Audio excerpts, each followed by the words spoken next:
إن الحمد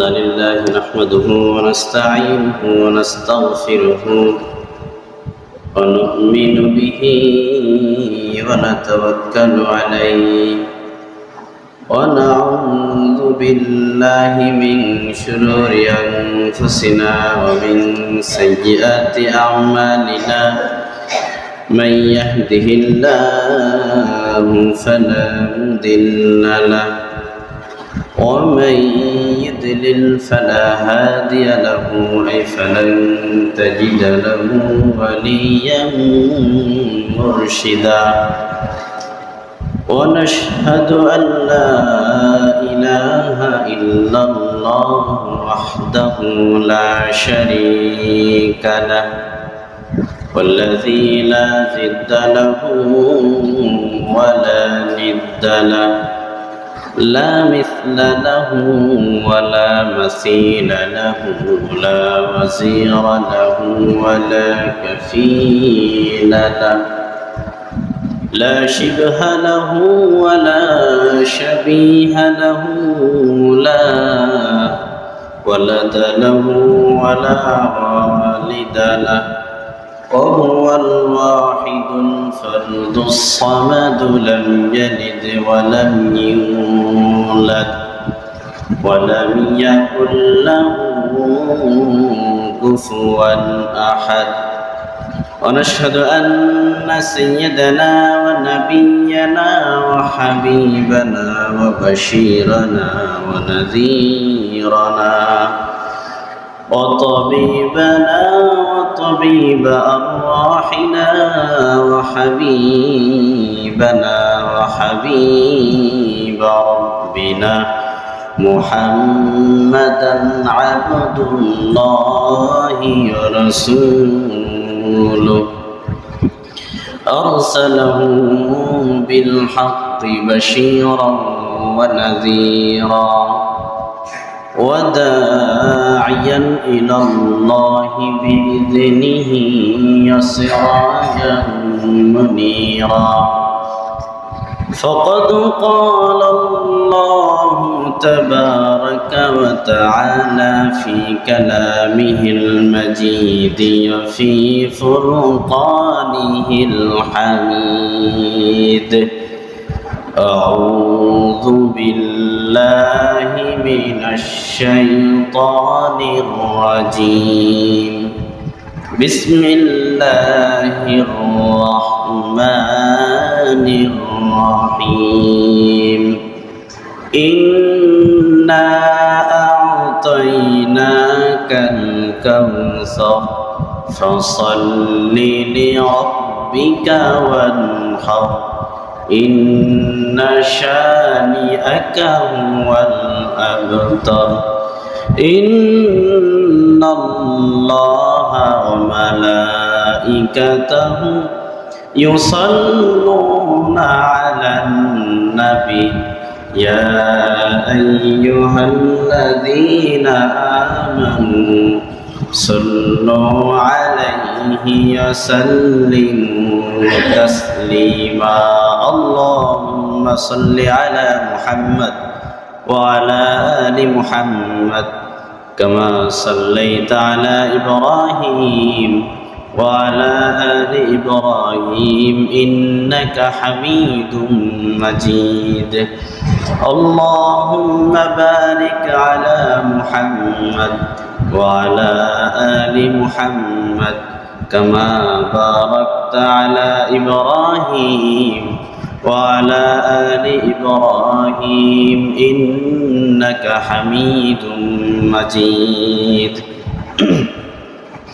আলহামদুলিল্লাহ আল্লাহ রাব্বুল আলামিনের কাছে অগণিত শুকর ও সুজুদ যে মহান রব্বুল আলামিন আমাদের প্রত্যেককে বিগত জুমার না এই জুমায় আল্লাহ তাআলা সুস্থতার সাথে আল্লাহ তাআলা ঘর মসজিদে আসার বসার তৌফিক দিয়েছেন। এজন্য আমরা সকলে অন্তরস্থল থেকে কালিমাতু শুকরিয়া পড়ছি, সকলে পড়ি আলহামদুলিল্লাহ। আজকে হয়তোবা জিলহজের চাঁদ আসমানে দেখা দিবে। যেন জিলহজের প্রথম 10 দিন অতি গুরুত্বপূর্ণ এবং ফজিলত সম্পন্ন দিন। নবীজি সাল্লাল্লাহু আলাইহি ওয়াসাল্লাম বলেন, জিলহজের এই 10 দিন সম্পর্কে আল্লাহ তাআলা কসমও করেছেন, আশ-শাফঈ ওয়াল ওয়াতর। জিলহজের 10 দিনে আমরা প্রথমত যে আমলটা আমরা করতে পারি সেটা হচ্ছে, গতকাল মাগরিবে আমি বলেছিলাম, জিলহজের চাঁদ উদিত হওয়ার আগেই আমরা আমাদের নখ চুল অবঞ্চিত যেই ফসলগুলো আছে এগুলোকে আমরা কেটে নেব। এটা মুস্তাহাব আমল। এটা শুধুমাত্র কুরবানি করনেওয়ালাদের আমল এমনটি নয়, যারা কুরবানি করবে যারা কুরবানি করবে না উভয়ের আমল। আল্লাহ তাআলা আমাদের প্রত্যেককে এই আমলটা করার তৌফিক দান করেন, সকলে বলে আমিন। দ্বিতীয়ত, ঈদুল আজহা ব্যতীত যে 3 দিন, এটা ব্যতীত আমরা চাইলে এই 10 দিনে আমরা 9 দিনে আমরা রোজা পালন করতে পারি, ফজিলতপূর্ণ রোজা। বিশেষত আরাফার দিনে, বিশেষত কোন দিনে? আরাফার দিনে আমরা রোজা সিয়াম পালন করব। আর অন্যান্য জিকির আজকার নফল ইবাদত বেশি বেশি করে আল্লাহ তাআলা আমাদের প্রত্যেককে করার তৌফিক দান করেন, সকলে বলে আমিন। জিলহজ মাসে 10 দিনে সব থেকে বেশি গুরুত্বপূর্ণ ইবাদত আল্লাহ রাব্বুল আলামিনের জন্য কুরবানি করা। সামর্থ্যবান ব্যক্তিরা আল্লাহ তাআলার জন্য কি করবে? কুরবানি করবে। সবাই আওয়াজ করে বলেন, কি করবে? কুরবানি করবে। এই জন্য একটি আয়াত আমি তেলাওয়াত করেছি, ইন্না আ'তাইনাকাল কাউসার। নবী, আপনাকে আমি হাউজে কাউসার দান করেছি। ফাসাল্লি লিরাব্বিকা, ফাসাল্লি শব্দটা না, ফাসাল্লি লিরাব্বিকা। সবাই আমার সাথে বলেন, ফাসাল্লি লিরাব্বিকা। ফাসাল্লি একটা শব্দ আর লিরাব্বিকা আর একটা শব্দ, তোমরা একটার সাথে আর একটা লাগিয়ে ফেলি না জানার কারণে। যাই হোক, ফাসাল্লি লিরাব্বিকা ওয়ানহার। নবী, ফলে আপনি আপনার রবের জন্য সালাত কায়েম করুন, সালাত পড়ুন, ওয়ানহার, এবং আপনি কুরবানি করুন। এজন্য এইখান থেকে একটা মাসআলা উদ্ঘাটিত হয়, যেটা আমরা করে থাকি, যে ঈদের নামাজের আগে যদি, ঈদুল আজহার নামাজের আগে যদি কেউ কুরবানি দেয় তাহলে তার কুরবানি সহি হবে না। তার কারণ আল্লাহ বলছে, ফাসাল্লি লিরাব্বিকা, আপনি আপনার রবের জন্য নামাজ আদায় করুন। এরপরে আল্লাহ বলছে ওয়ানহার, আপনি কি করুন? কুরবানি করুন। কুরবানি এটা যুগে যুগে প্রত্যেক উম্মতের উপরে ছিল, কিন্তু সিস্টেমটা ভিন্ন ভিন্ন ছিল। এই কুরবানি এটা শুধুমাত্র আমাদের উপরে, উম্মতে মুহাম্মাদীদের উপর আল্লাহ তাআলা জারি করে দিয়েছেন, বিষয়টি কিন্তু এমন নয়। কিন্তু পদ্ধতি কি ছিল? ভিন্ন ছিল। পদ্ধতি কি ছিল? ভিন্ন ছিল। পৃথিবীতে সর্বপ্রথম মানুষ হলেন আদম আলাইহিস সালাম। কথা বলেন, ঠিক কিনা? পৃথিবীর সর্বপ্রথম মানব এবং পৃথিবীর সর্বপ্রথম নবী হলেন আদম আলাইহিস সালাম। তো আদম আলাইহিস সালাম থেকে নিয়েই কুরবানি প্রথা শুরু হয়ে যায়। আল্লাহ রাব্বুল আলামিন বলেন, ওয়াতলু আলাইহিম নাবা ইবনাই আদম বিল হাক্কি। নবী, আপনি সাইয়্যিদিনা আদম আলাইহিস সালামের 2 সন্তান হাবিল এবং কাবিলের ঘটনাকে সুস্পষ্ট করে আপনি আপনার জাতির মাঝে বর্ণনা করুন। হাবিল এবং কাবিলের সাথে কি ঐতিহাসিক ঘটনা ঘটে যায়? আল্লাহ রাব্বুল আলামিন বলেন, ইয ক্বাররাবা কুরবানা। হাবিল এবং কাবিল আল্লাহ রাব্বুল আলামিনের জন্য উভয় দুইজনেই কুরবানি করেছিল, নজরানা পেশ করেছিল। আল্লাহ রাব্বুল আলামিন বলেন, ফাতুকুবিলা মিন আহাদিহিমা। আল্লাহ রাব্বুল আলামিন একজনের কুরবানি কবুল করলেন। 2 নম্বরে রব্বুল আলামিন বলেন, ওয়ালাম ইউতাকাব্বাল মিনাল আখর, অপরজনের কুরবানি আল্লাহ রাব্বুল আলামিন প্রত্যাখ্যান করলেন, কবুল করলেন না। পয়গম্বর আদম আলাইহিস সালামের দুই সন্তান হাবিল এবং কাবিল উভয় কুরবানি করেছিল। কি কুরবানি করেছিল? সাইয়্যিদিনা আদম আলাইহিস সালামের দুই সন্তান হাবিল গবাদি পশু পালন করত। তার গবাদি পশুর মাঝে সব থেকে বেশি যেটা হৃষ্টপুষ্ট, নিজের কাছে পছন্দনীয়, সব থেকে যেটা বেশি ভালো দেখা যেত, এটা পয়গম্বর আদম আলাইহিস সালামের সন্তান হাবিল কুরবানি করেছিল। আর কাবিল সে কৃষি কাজ করত, সব থেকে নিকৃষ্ট জিনিস গমের কিছু শীষ সে আল্লাহ রাব্বুল আলামিনের জন্য নজরানা পেশ করেছিল, কুরবানি করেছিল। আল্লাহ রাব্বুল আলামিন পয়গম্বর আদম আলাইহিস সালামের সন্তান হাবিলের কুরবানিকে কবুল করে নিয়েছিলেন। সুবহানাল্লাহ। তৎকালীন সময় কুরবানি কবুল হওয়ার নিদর্শন ছিল, যার কুরবানি আল্লাহ রাব্বুল আলামিন কবুল করবেন, আসমান থেকে আগুন এসে তার কুরবানির জিনিসকে, পেশকৃত বস্তুকে আল্লাহ রাব্বুল আলামিন আগুনের মাধ্যমে জ্বালিয়ে দিতেন। সুবহানাল্লাহ। এভাবে বোঝা যেত যে যার কুরবানি কবুল করতেন তার পেশকৃত জিনিস আল্লাহ পুড়িয়ে দিতেন, আর যার কুরবানি কবুল করতেন না তার কুরবানি পেশকৃত জিনিস নিথর সেখানে পড়েই থাকত। কিন্তু উম্মতে মুহাম্মাদীদের উপর আল্লাহ রাব্বুল আলামিন বড় রহম করেছেন, করুণা করেছেন। আল্লাহ রাব্বুল আলামিন যদি এমনটি আমাদের উপরে করতেন তাইলে আমরা অনেক সময় লজ্জিত হতাম। কথা বলেন ঠিক কি না? যে আমার কুরবানি আল্লাহ কবুল করেননি। যদি আমি ইমাম সাহেব কুরবানি করতাম, নিয়তের ভিতরে গড়মিল থাকার কারণে, অশুদ্ধ নিয়ত থাকার কারণে আমার কুরবানি যদি আল্লাহ কবুল না করতেন তাইলে সমাজের মানুষের কাছে আমি একজন লজ্জিত হতাম। কথা বলেন ঠিক কিনা? কিন্তু আল্লাহ এমনটি করেননি। 2 নম্বরে আল্লাহ রাব্বুল আলামিনের নামে আমরা কুরবানি করব। তৎকালীন সময় কুরবানি কবুল হলে সেই কুরবানির পেশকৃত জিনিসগুলো আল্লাহ তাআলা আগুনের মাধ্যমে পুড়িয়ে দিতেন। এটা আর খাওয়ার কোনো সিস্টেম ছিল? কথা বলেন, ছিল না। কিন্তু আল্লাহ তাআলা আমাদেরকে কুরবানিও করতে বলেছেন, আবার সেই কুরবানি গোশত আমরা খাইতেও পারি। কথা বলেন ঠিক কি না? কিন্তু নিয়াত ঠিক রাখতে হবে, খাওয়ার নিয়ত করা যাবে না। অনুরূপ আমরা ঘরের জানালা কাটবো, ঘরের জানালা রাখবো, নিয়ত থাকবে যে এই জানালার ফাঁকা দিয়ে আজানের আওয়াজ আসবে কানে, আর সে আজান শুনে আমরা মসজিদে নামাজ আদায় করতে যাব। এটা হচ্ছে জানালা কাটার একটা নিয়ত থাকতে হবে। কিন্তু এই জানালা দিয়ে বাতাস কি কখনো বন্ধ থাকবে? জোরে বলেন, বন্ধ থাকবে। কিন্তু নিয়তের কারণে এই জানালা কাটার কারণে আমি আল্লাহ তাআলার পক্ষ থেকে সওয়াবের অধিকারী হয়ে গেলাম। সুবহানাল্লাহ পড়েন। নিয়ত।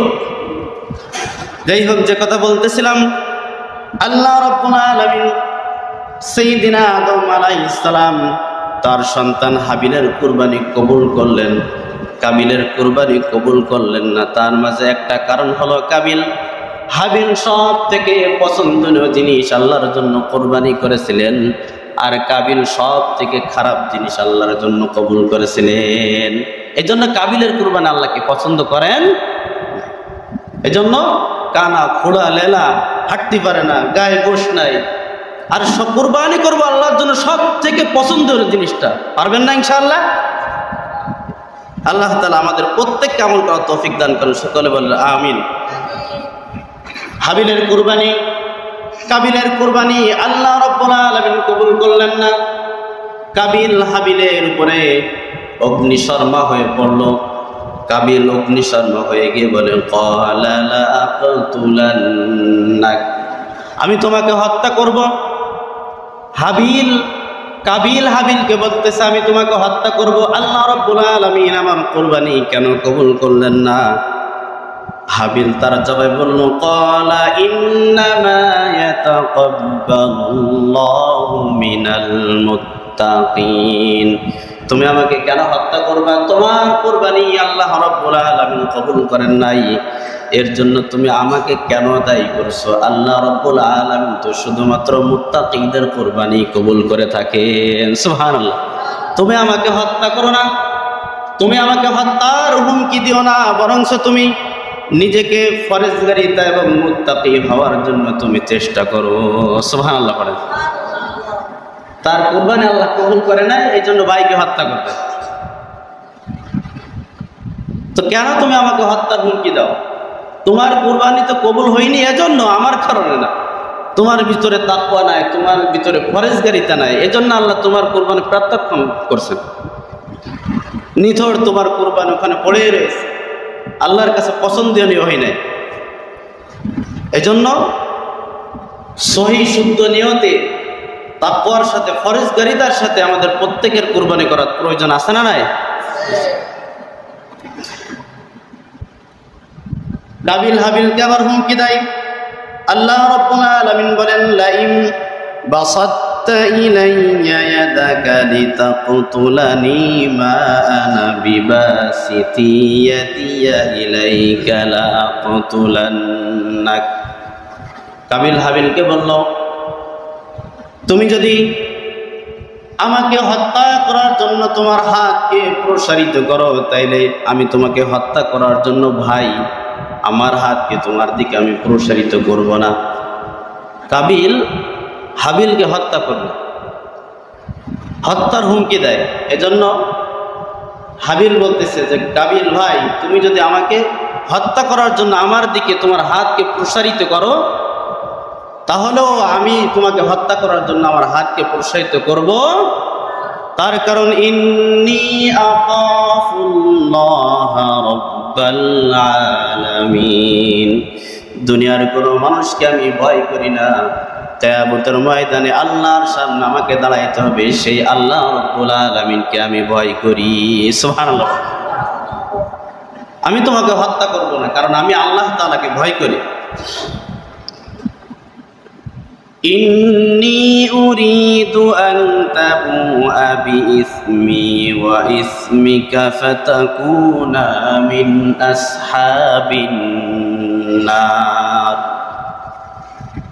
হাবিল কাবিলকে বলতেছে, আমি চাই আমার গুনাহ আর তোমার গুনাহ, আমার অপরাধ আর তোমার অপরাধ, এটা শুধুমাত্র তুমি একাই বহন করো। তোমাকে হত্যা করে আমি তোমার গুনাহ বহন করতে চাই না। আমার গুনাহ এবং তোমার গুনাহ তুমি একাই বহন করে, এটা আমি চাই।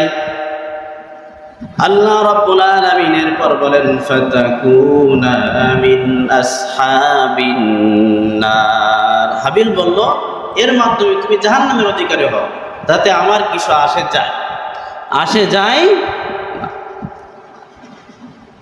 আল্লাহ রাব্বুল আলামিন এরপর বলেন, ওয়াযালিকা জাযাউয যালিমিন। জালেমদের প্রতিদান এটাই, জালেমদের জাহান্নাম ছাড়া আর কোন উত্তম প্রতিদান হতে পারে।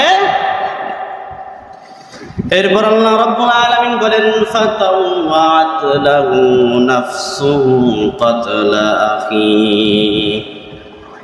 কাবিলকে তার অন্তর তাকে এতটা উত্তেজিত করলো তার ভাইকে হত্যা করার জন্য। আল্লাহ রাব্বুল আলামিন বলেন, ফাকাতালাহু, অবশেষে কাবিল তার ভাই হাবিলকে হত্যা করেই বসলো। নাউজুবিল্লাহ পড়েন। তার অন্তর, তার নফস, তার প্রবৃত্তি এতটা তাকে বেশি উত্তেজিত করলো হত্যা করার জন্য, অবশেষে ভাইকে হত্যা করেই বসলো। ফাসবাহা মিনাল খাসিরিন। আল্লাহ রাব্বুল আলামিন বলেন, অতি সত্ত্বে সে ক্ষতিগ্রস্তদের অন্তর্ভুক্ত হয়ে গেল। এটাই হলো পৃথিবীর জমিনের সর্বপ্রথম হত্যা, সর্বপ্রথম মানুষের মৃত্যু এটাই।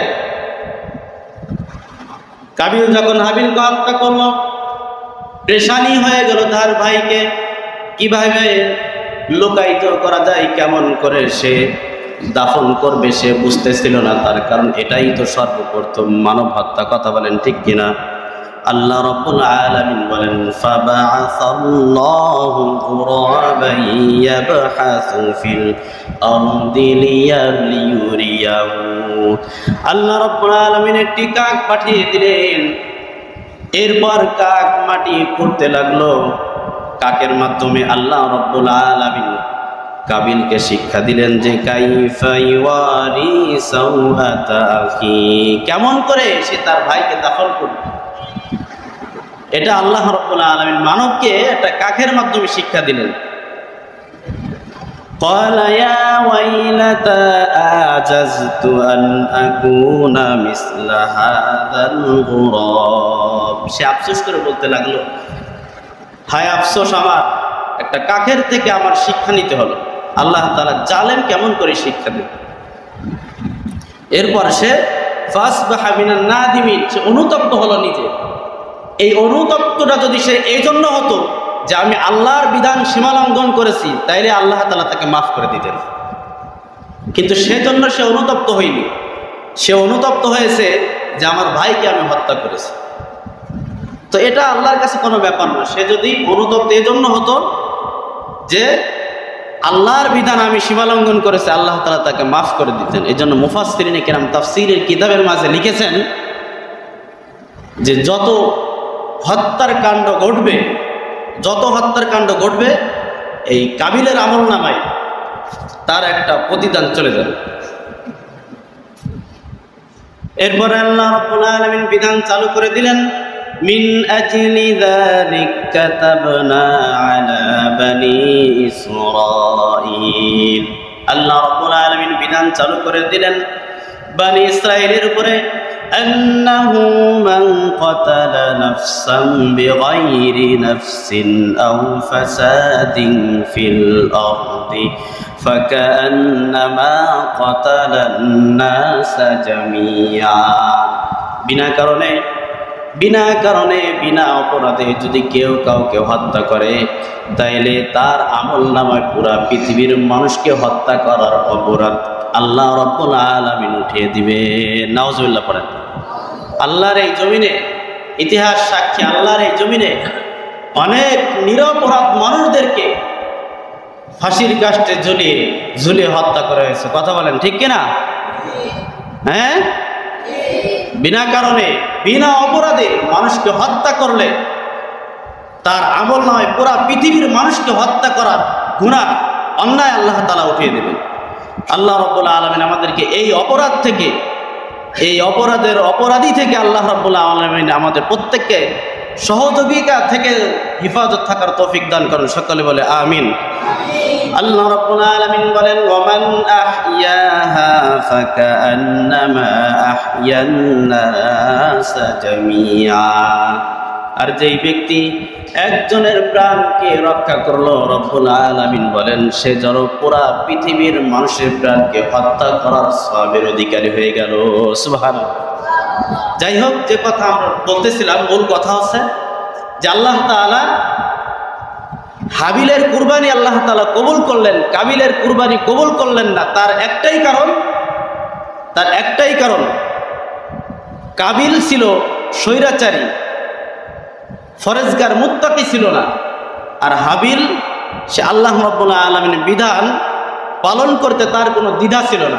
কিন্তু কাবিলের আল্লাহ তাআলার বিধান পালন করতে তার দ্বিধা ছিল। এই কুরবানিটা এজন্য করতে তাদেরকে নির্দেশ দিয়েছিলেন তাদের বাবা সাইয়েদনা আদম আলাইহিস সালাম। আমরা সকলেই জানি প্রাথমিক যুগে আদম আলাইহিস সালামের জোড়ায় সন্তান হতো। সবাই জানি কি জানি না? একটা হতো কন্যা সন্তান, আর একটা হতো পুত্র সন্তান। প্রত্যেক বছর দুটি সন্তান জন্মগ্রহণ করত।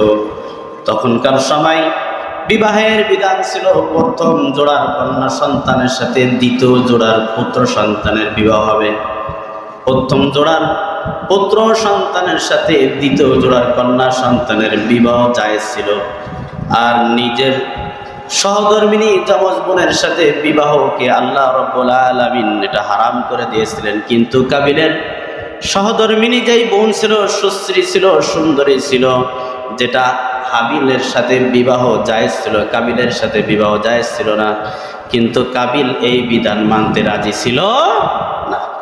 তাই পয়গম্বর আদম আলাইহিস সালাম তার দুই সন্তানকে হুকুম দিলেন, তোমরা কুরবানি করো। যার কুরবানি আল্লাহ রাব্বুল আলামিন কবুল করবেন তার সাথে সেই সুন্দরী রমণীর বিবাহ হবে। সুবহানাল্লাহ পড়েন। আল্লাহ তাআলা হাবিলের কুরবানি কবুল করলেন। যাই হোক, এই জন্য আল্লাহ তাআলার সীমা লঙ্ঘন করে যারা, ফরেজগার নয় যারা, মুত্তাকি নয় যারা, তাদের কুরবানি আল্লাহ কবুল করবেন না। আল্লাহ রাব্বুল আলামিন সূরাতুল হজের মধ্যে বলেন, ওয়ালিকুল্লি উম্মাতিন জাআলনা মানসাকা। আল্লাহ রাব্বুল আলামিন বলেন, প্রত্যেক উম্মতের উপরে আমি আল্লাহ রাব্বুল আলামিন কুরবানির নিয়ম চালু করে দিয়েছিলাম। কুরবানি কাকে বলা হয়? আল্লাহ রাব্বুল আলামিন বলেন, লিয়াযকুরুসমাল্লাহি আলা মা রাযাকাহুম মিন বাহিমাতিল আনআম। ওই জিনিস, ওই গবাদি পশু আমি আল্লাহ রাব্বুল আলামিনের নামে জবাই করাকে কুরবানি বলা হয়। যেই গবাদি পশুগুলোকে আমি আল্লাহ রাব্বুল আলামিন তোমাদের জন্য রিজিক করে দিয়েছি। সুবহানাল্লাহ।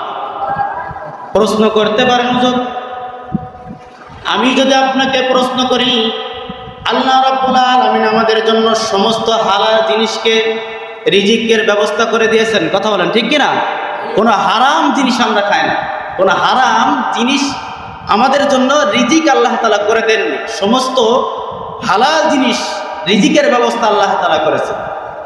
আল্লাহ রাব্বুল আলামিন এটাই বললেন, তোমরা হালাল জিনিস দিয়ে কুরবানি করবা। প্রশ্ন করতে পারেন, হুজুর আজ পর্যন্ত আমাদের এলাকায় আমরা কখনোই দেখিনি কেউ শুকর কুরবানি করেছে, কেউ কুকুর কুরবানি করেছে। আমরা তো শুধুমাত্র হালাল জিনিস দিয়ে, হালাল গবাদি পশু দিয়েই কুরবানি করে থাকি। তাইলে আবার আল্লাহ রাব্বুল আলামিন এটা কেন বললেন? কথা বলেন ঠিক কিনা? হালাল জিনিস দিয়ে, হালাল গবাদি পশু দিয়ে আল্লাহ তাআলার জন্য কুরবানি করতে হবে। আর এটাই তো, আমরা তো হারাম জিনিস দিয়ে, হারাম পশু দিয়ে আল্লাহর জন্য কুরবানি করি না। কেউ করে? কথা বলেন, কেউ করে না। কিন্তু ভাইরা আমার, গরুর মাংস খাওয়া আমাদের জন্য এটা আল্লাহ রাব্বুল আলামিন হালাল করে দিয়েছেন।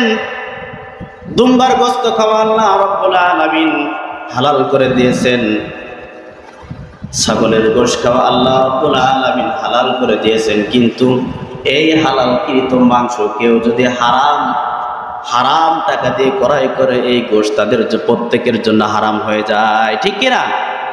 হ্যাঁ, এই জন্য হারাম সম্পদ, হারাম টাকা দিয়ে হালাল গরু, ছাগল, মহিষ, দুম্বা, উট দিয়ে যদি আমরা কুরবানি করি, তাইলে এই কুরবানি আল্লাহ কবুল করবেন না। তার কারণ রব্বুল আলামিন বলেছেন, লিয়াযকুরুসমাল্লাহি আলা মা রাযাকাহুম মিন বাহিমাতিল আনআম। আল্লাহ রাব্বুল আলামিন বলেন, যেই হালাল বস্তু তোমাদের জন্য আমি আল্লাহ রাব্বুল আলামিন রিজিকের ব্যবস্থা করে দিয়েছি, তোমাদের খাদ্যের উপযোগী করে দিয়েছি, ওই হালাল জিনিস দিয়ে তোমরা আমি আল্লাহ রাব্বুল আলামিনের জন্য কুরবানি করবা।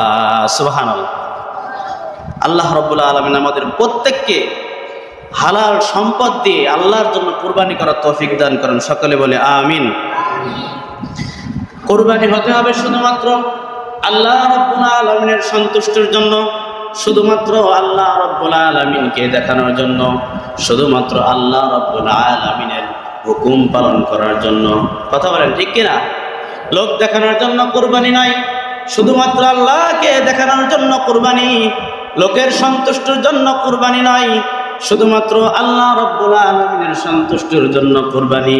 আল্লাহ রাব্বুল আলামিন স্পষ্ট করে দিয়ে বলেন, ফাইলাহুকুম ইলাহুন ওয়াহিদুন ফালাহু আসলিমু। তোমাদের ইলাহ এক ইলাহ, তাই তোমরা শুধুমাত্র সেই আল্লাহ রাব্বুল আলামিনকে সন্তুষ্ট করার জন্য কুরবানি করবা। সুবহানাল্লাহ। কারণ আল্লাহ রাব্বুল আলামিন বলেন, কুল ইন্না সালাতি ওয়া নুসুকি ওয়া মাহইয়ায়া ওয়া মামাতি লিল্লাহি রাব্বিল আলামিন। নবী আপনি বলুন, ইন্না সালাতি, নিশ্চয় আমার নামাজ, ওয়া নুসুকি, নিশ্চয় আমার কুরবানি, ওয়ামাহইয়ায়া নিশ্চয় আমার হায়াত, ওয়ামামাতি নিশ্চয় আমার মওত, লিল্লাহি রাব্বিল আলামিন শুধুমাত্র একমাত্র বিশ্ব জগতের প্রতিপালক আল্লাহ রাব্বুল আলামিনের জন্য। সুবহানাল্লাহ। আমরা কুরবানি দেওয়ার ক্ষেত্রে একটা মারাত্মক একটা ভুল কথা আমরা মুখে বলি, সেটা হচ্ছে যদি কেউ 7 ভাগে কুরবানি দেয়, 3 ভাগে কুরবানি দেয়, 5 ভাগে কুরবানি দেয়, 4 ভাগে কুরবানি দেয়, তা আমরা বলি বাবার নামে কুরবানি, মায়ের নামে কুরবানি, দাদার নামে কুরবানি, নিজের নামে কুরবানি। এই যে একটা কথা যে আমার বাবার নামে কুরবানি, মায়ের নামে কুরবানি, আমার নামে কুরবানি, ছেলের নামে কুরবানি, এই কথাটা নিতান্ত একটা ভুল কথা। কথার ক্ষেত্রে বলতে হবে আমার পক্ষ থেকে, বাবার পক্ষ থেকে আল্লাহর নামে, দাদার পক্ষ থেকে, দাদির পক্ষ থেকে, সকলের পক্ষ থেকে শুধুমাত্র আল্লাহর নামে। কথা বলেন ঠিক কিনা? একমাত্র আল্লাহর নামে কুরবানি হবে, কোনো মানুষের নামে কুরবানি হতে পারে না। মানুষের পক্ষ থেকে আল্লাহর নামে কুরবানি। মনে থাকবে তো ইনশাআল্লাহ? এই আর কথা, এই ভুল কথা আর বলা যাবে না যে আমার নামে, দাদার নামে, বাবার নামে, এটা ভুল কথা। সকলের পক্ষ থেকে আল্লাহ তাআলার নামে, এই কথাটাই সঠিক কথা। এটাই আমাদের প্রত্যেকের বলা দরকার। আমাদের প্রত্যেকে আল্লাহ তাআলা আমল করার তৌফিক দান করুন, সকলে বলে আমিন। এরপর আল্লাহ রাব্বুল আলামিন বলেন ওয়াবাশশিরিল মুখবিতিন, নবী আপনি মুখবিতিন ওয়ালা কুরবানিকারীদেরকে কুরবানি কবুল হওয়া আর জান্নাতের সুসংবাদ প্রদান করুন। সুবহানাল্লাহ। যারা মুখবিতিন হবে, মুখবিতিন ওয়ালা কুরবানিদের, মুখবিতিন ওয়ালা কুরবানিদের, কুরবানি করনে ওয়ালাদের কুরবানি আল্লাহ তাআলা কবুল করবেন। সুবহানাল্লাহ বলেন। শুধুমাত্র এখন আমাদের জানার দরকার আছে না নাই যে মুখবিতিন কাদেরকে বলা হয়? দরকার আছে। শুধুমাত্র আল্লাহ তাআলা বলেন যে ওয়াবাশশিরিল মুখবিতিন, যে মুখবিতিনদের, মুখবিতিন কুরবানি করনে ওয়ালাদেরকে কুরবানি কবুল হওয়ার এবং জান্নাতের সুসংবাদ প্রদান করুন। সুবহানাল্লাহ বলেন। 1 নম্বর আল্লাহ রাব্বুল আলামিন বলেন 4 গুণে গুণান্বিত যারা হবে কোরআনের ভাষায় মুখবিতিন, তাদেরকে বলা হয়। আল্লাহ রাব্বুল আলামিন বলেন আল্লাযীনা ইযা যুকিরাল্লাহু ওয়াজিলাত কুলুবুহুম। মুখবিতিনদের 1 নম্বর গুণ হলো যখন আল্লাহ রাব্বুল আলামিনের বিধান তাদের সামনে আলোচনা করা হয়, তখন আল্লাহ রাব্বুল আলামিনের বিধান শুনে যাদের অন্তর ভয়ে কম্পিত হয়ে যায়। বিষয়টা স্পষ্ট। আল্লাহ রাব্বুল আলামিন বলেন وَإِذَا سَمِعُوا مَا أُنزِلَ إِلَى الرَّسُولِ تَرَى أَعْيُنَهُمْ تَفِيضُ مِنَ الدَّمْعِ مِمَّا عَرَفُوا مِنَ الْحَقِّ। আল্লাহ রাব্বুল আলামিন বলেন নবী আপনি, আপনার উপরে যে বিধান আমি আল্লাহ রাব্বুল আলামিন নাজিল করেছি, ওই বিধান যখন আলোচনা করা হয়, আপনি দেখবেন আপনার উম্মতের মাঝে, আপনার জাতির মাঝে আইনুহুম তাফিদু মিনাদ দাম'i মিম্মা আরাফু মিনাল হক, এক শ্রেণীর লোকেরা থাকবে হক জানার কারণে, হক বোঝার কারণে, সত্য জানার কারণে, সত্য বোঝার কারণে তারা আল্লাহ রাব্বুল আলামিনের পক্ষ থেকে তারা হলো পরিপূর্ণ ঈমানদার। তাদের চক্ষু দিয়ে অশ্রু পরিবাহিত হয়। সুবহানাল্লাহ বলেন। যেই ভুল করেছি, যে অন্যায় করেছি, যে অপরাধ করেছি, এটা জানার কারণে, এটা বোঝার কারণে তারা আর আল্লাহ তাআলার নাফরমানি করে না। এটা হচ্ছে মুখবিতিনদের 1 নম্বর গুণ। আল্লাহ রাব্বুল আলামিন বলেন শুধুমাত্র তারা এই কথা বলে ক্ষান্ত হয়ে যায় না, তারা নিজেরা অনুতপ্ত হয়ে আল্লাহ রাব্বুল আলামিনের কাছে বলতে থাকে। রব্বুল আলামিন বলেন ইয়াকুলুনা রাব্বানা আমান্না ফাকুতুবনা মা'আশ শাহিদিন। আয় আল্লাহ রাব্বুল আলামিন, আমরা অন্যায় করেছি, অবিচার করেছি, জুলুম করেছি, তোমার নাফরমানি করেছি। রব্বুল আলামিন, আয় আল্লাহ তোমার উপরে আমরা আবার ঈমান আনয়ন করলাম। রব্বে কারীম, আয় আল্লাহ তোমার নাফরমানি করব না, অপরাধ করব না, অন্যায় করব না, অশ্লীল করব না। ফাকতুবনা মা'আশ শাহিদিন। আল্লাহ রাব্বুল আলামিন তুমি তোমার সঠিক সাক্ষ্যদাতা বান্দাদের মাঝে আমাদেরকেও তুমি শামিল করে নাও। সুবহানাল্লাহ। এই উক্তি দিতে থাকে যখন তারা বুঝতে পারে যে অন্যায় করেছি, অপরাধ করেছি। এতটুকু বলেই তারা শেষ হয়ে যায় না, তাদের উক্তি আল্লাহ রাব্বুল আলামিন বলেন ওমা লানা লা নুমিনু বিল্লাহি ওয়া মা জাআনা মিনাল হাক্কি। তারা আল্লাহ রাব্বুল আলামিনকে বলে আমরা কেনই বা আল্লাহ রাব্বুল আলামিনের প্রতি ঈমান আনয়ন করব না, কেনই বা আমরা হককে গ্রহণ করব না, সত্যকে গ্রহণ করব না, কেনই বা আমরা মিথ্যাকে ছেড়ে দিব না, প্রত্যাখ্যান করব না, অন্যায় কেনই বা আমরা ছেড়ে দিব না। অথচ আনাতুমাউ আইয়ুদখিলানা রাব্বুনা মাআল কওমিস সালিহিন। অথচ আমরা সকলেই তো এই প্রত্যাশী দিনের মাঝে আমরা মনোবুদ্ধ করেছি যে যেন আল্লাহ রাব্বুল আলামিন আমাদের প্রত্যেককে নেককারদের অন্তর্ভুক্ত করে নেয়। সুবহানাল্লাহ। আমরা কেন আল্লাহর প্রতি বিশ্বাস স্থাপন করব না, কেন ঈমান আনবো না, কেন হককে গ্রহণ করব না, আমরা কেন মিথ্যাকে প্রত্যাখ্যান করব না? অথচ আমরা তো সকলে এই প্রত্যাশী যেন আল্লাহ তাআলা আমাদের প্রত্যেককে নেককারদের অন্তর্ভুক্ত করে নেয়। তার মানে হলো নেককারদের অন্তর্ভুক্ত হওয়ার জন্য আল্লাহর প্রতি দৃঢ় বিশ্বাস স্থাপন করা, ঈমান আনয়ন করা এবং আল্লাহ তাআলার প্রত্যেকটা নাফরমানিকে তরক করা। কথা বলেন ঠিক কিনা? তবেই আল্লাহ তাআলা আমাদের প্রত্যেককে নেককারদের অন্তর্ভুক্ত করে নেবেন।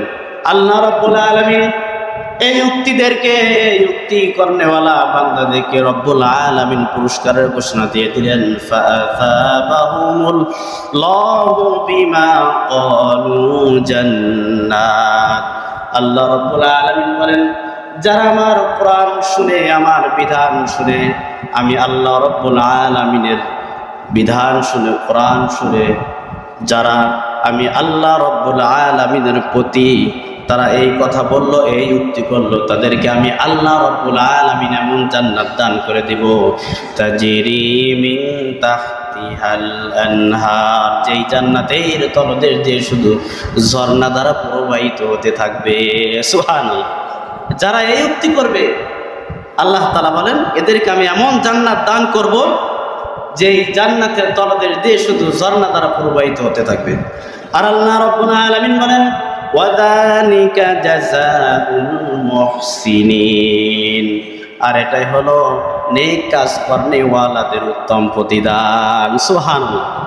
এজন্য মুখবিতিনদের এক নম্বর গুণ যে যখন তাদের সামনে আল্লাহর কোনো বিধান আলোচনা করা হয়, আল্লাহ তাআলা এইগুলো বিধিনিষেধ আরোপ করেছেন, তখন তারা আল্লাহর নিষেধ থেকে নিজেদেরকে বিরত রাখে এবং আল্লাহ তাআলার আদেশ নিজেদের জন্য ওয়াজিব করে নেয়। সুবহানাল্লাহ পড়েন।